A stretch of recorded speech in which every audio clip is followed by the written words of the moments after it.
এরে যারা সেক্রেটারি বানিয়েছে যে নামাজ পড়ে না, যারা এরে চুজ করেছে ওদের কবরেও বাস পড়বে। যারা বেনামাজি, শরিয়ত মানে না, মসজিদের কোন দায়িত্ব ওদের গ্রহণ করা সম্পূর্ণ শরিয়ত বিরোধী, নাজায়েজ, হারাম। যা পড়নেওয়ালা কোন মুফতি, ভালো ভালো মুফতি চাই, কিন্তু পড়নেওয়ালা ওই সানডে মুফতি হলে হবে না। মসজিদের কোন দায়িত্ব ওদের হাতে দেয়া যাবে না। কিন্তু ক্যাশিয়ারকে লটারি খোর, সেক্রেটারিকে দাঁড়িয়ে শুশু করা, প্রেসিডেন্টকে নামাজের ধার ধারে না, যে এদের হাতে এখন সব মসজিদ চলছে। কথা বলছেন না কেন? ওই জন্য মসজিদের কালার ভালো, হারাম হালাল বাছা নাই। মসজিদের কালার ভালো, হারাম হালাল বাছা নাই। ওই জন্য শান শওকাতের মসজিদে সেজদা দিলে রহমত পাওয়া যায় নাই। কথা বলছেন না কেন? রহমত পাওয়া যাচ্ছে। নামাজ আল্লাহু আকবার বলে দাঁড়াবে।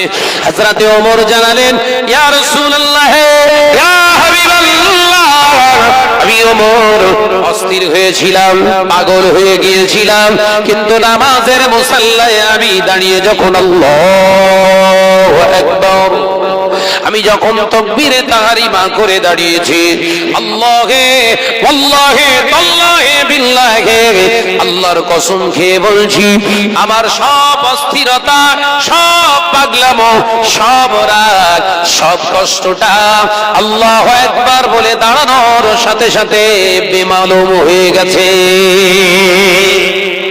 জোরে বলে। তাহলে নামাজই একমাত্র শান্তির পথ। নামাজই হলো রাগ ঠান্ডা করার মেশিন। নামাজই হলো সমস্ত জীবনের চাওয়া পাওয়ার, উত্তীর্ণ হওয়ার, সফলতার চাবিকাঠি। সুবহানাল্লাহ বলেন। সেই নামাজ ছেড়ে দিয়ে মুসলমান সেজে ঘুরি আমরা, এর থেকে লজ্জার কি হতে পারে? কথা বলছেন না? ঠিক বললাম না ভুল বললাম? জোরে বলে। সেই নামাজ ছেড়ে দিয়ে মুসলমান সেজে ঘুরছি, এর থেকে লজ্জা কি হতে পারে?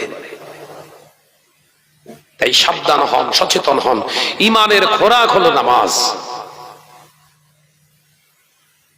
আসসালাতু ইমাদুদ্দিন, রাসূল বললেন নামাজ হচ্ছে কি? ইমানের খুঁটি। সুবহানাল্লাহ। জোরে বলছেন না? তোমার খুঁটি নেই তা তুমি ঘর গিয়ে কি করছো? হ্যাঁ, আল্লাহ আমাদের বোঝার তৌফিক দেন, বলুন আমিন।